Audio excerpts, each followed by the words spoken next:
And I got sugar on. Yeah, exactly. No question about it. What do you think is going on with all the stuff with Diddy, with Little Rod, with, all the stories that everybody's hearing about?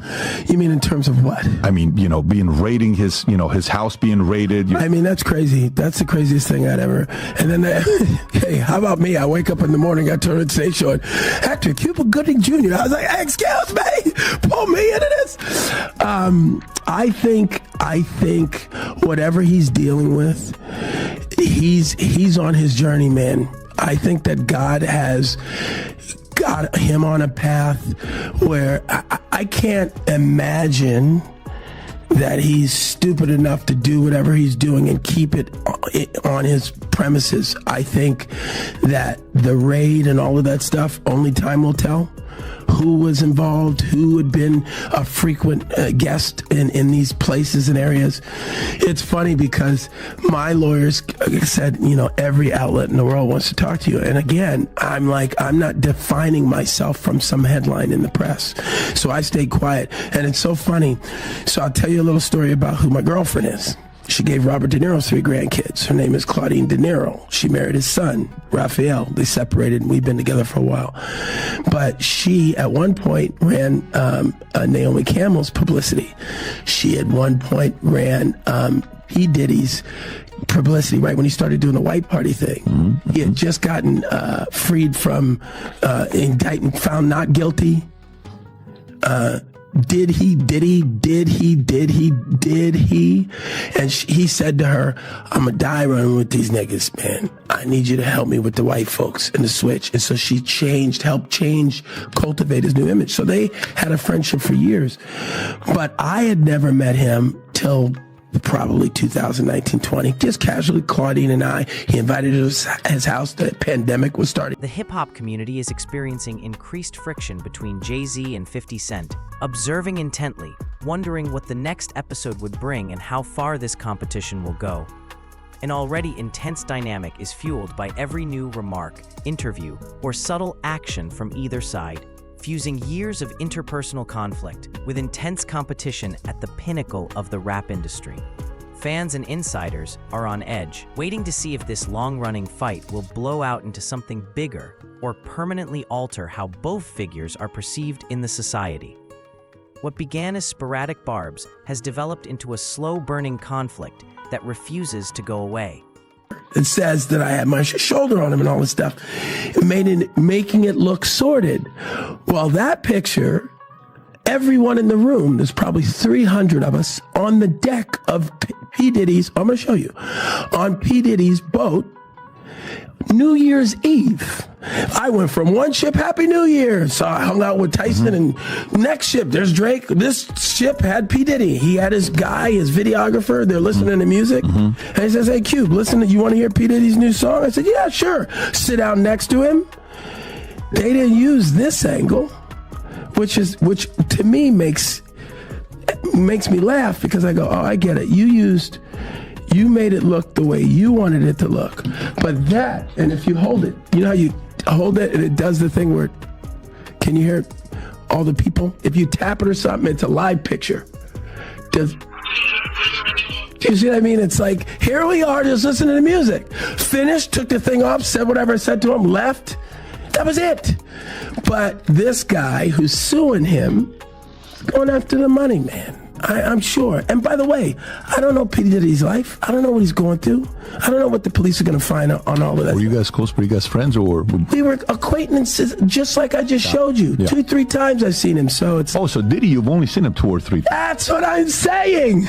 That's what I'm saying. So why would they include you all of a sudden in some way? I think because of the darkness of the other grab of the cases that I already had went through. Right. A lot of that stuff is 18, though, 19, right? Those are from 5-6 years ago. That's cases. Right. Yeah. Right.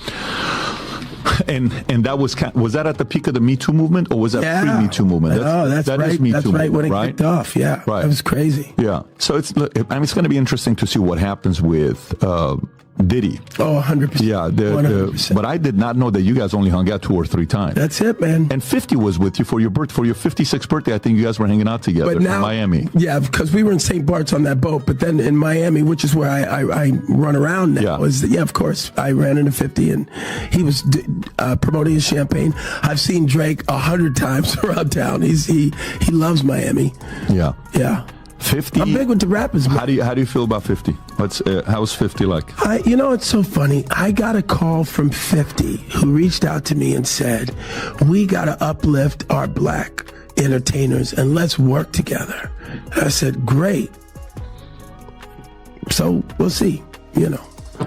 I try not to voice any of my opinion when it comes to the rap songs because, just like everybody else, I'm into that music, man. Are you following the Lamar and Drake thing? No, I just heard about that. Yeah, got it. I mean, that's like a whole... Somebody just got shot today outside of Drake's house. I heard. Did you see that? I heard. So, I mean, it's like drive-by shooting in a gated community. I mean, that sounds a little crazy. Yeah, Drake's security guard seriously injured in shooting at Toronto's mansion. Guard was shot inside Drake's home and had... 50 Cent's persistent attack on Jay-Z's reputation and legacy is a key factor fueling interest in this conflict, as he frequently criticizes the story that surrounds Jay-Z's achievements.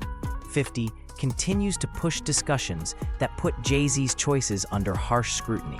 Whether it is by questioning how the industry honors his accomplishments or looking back at previous collaborations that subtly disappeared.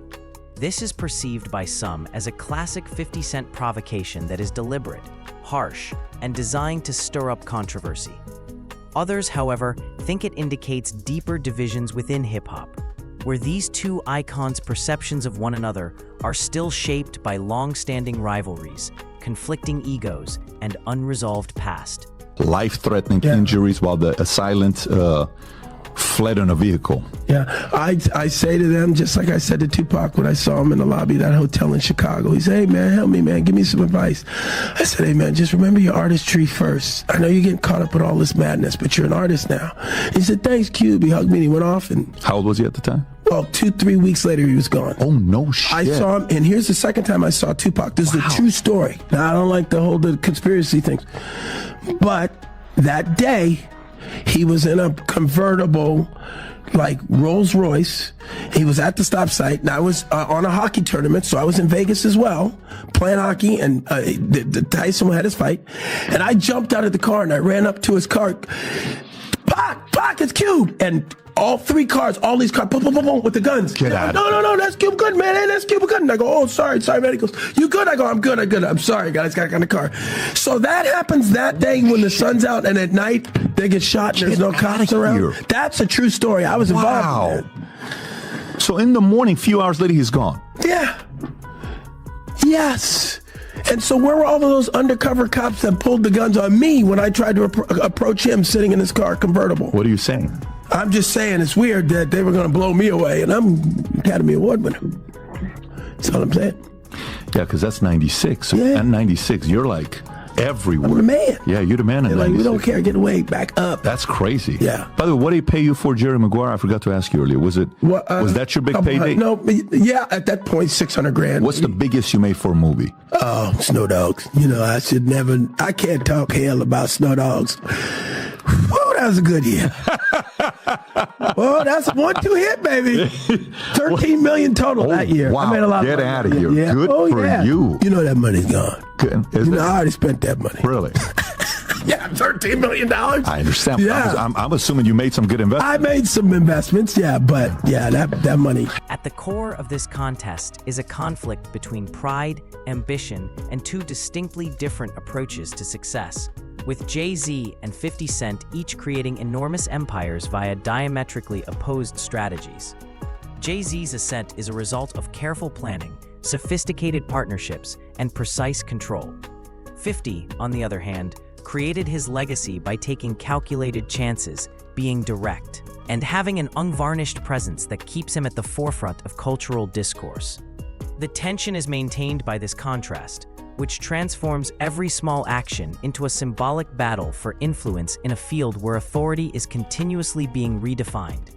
Beneath the public discussions, there are more profound queries about what exactly constitutes hip-hop greatness: raw skill, business acumen, loyalty, timing, or the image formed over time. These themes reverberate through Jay-Z's legacy, whose decades of success created a global empire, while 50 Cent's constant criticism reignites the question of whether success is determined by opportunity, strategy, or the capacity to change with the times. Right, and you made a comment and you said that you rather be poor than be Diddy rich. Can you elaborate on that?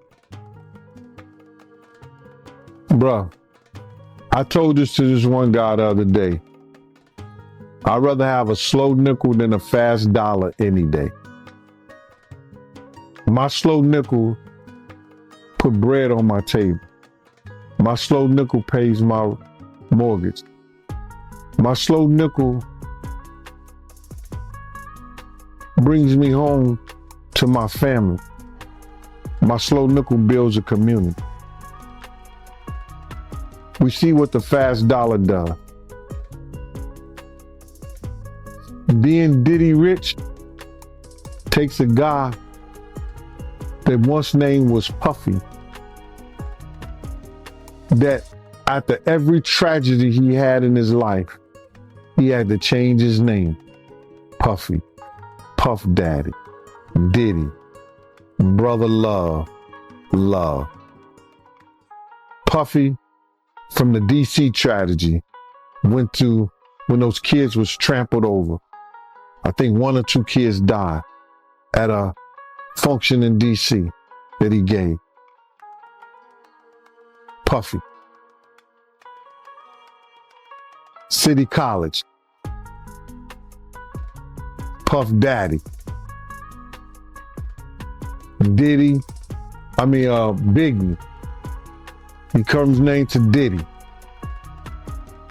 And now the allegations with Cassie and everything, he went from brother love to love. Being Diddy rich have you thinking you something that you're not. That you greater than what you're supposed to be and the people around you. When I say I'd rather be my poor, with my peace of mind, with my own thoughts, my own community, my own love, with my family, than to be so rich that I'm thinking I'm something that I'm not. That's what they do, bro. Look how many times, what was that? You ever go to a club, it's a big shootout, and it was the Mirage, and then you come back 2 weeks later, now it's the Zone. They changed their name. Conversely, some commentators think that 50 Cent's ongoing attention to Jay-Z also represents dissatisfaction with the way the industry defines legacy and influence. Despite 50's enormous success in music, television, and business, Jay-Z is frequently placed on a different level with more widespread awareness when talking about cultural effect. Because of that, critics suggest 50's frequent challenges are a way to reaffirm his presence, reclaim attention, and remind the culture of the deep mark he left on hip-hop's evolution. Whatever the reason, one thing is certain. Fans all around the world are still enthralled with the continuous conflict between these two titans, making their feud one of the most interesting and hotly contested narratives in contemporary rap history.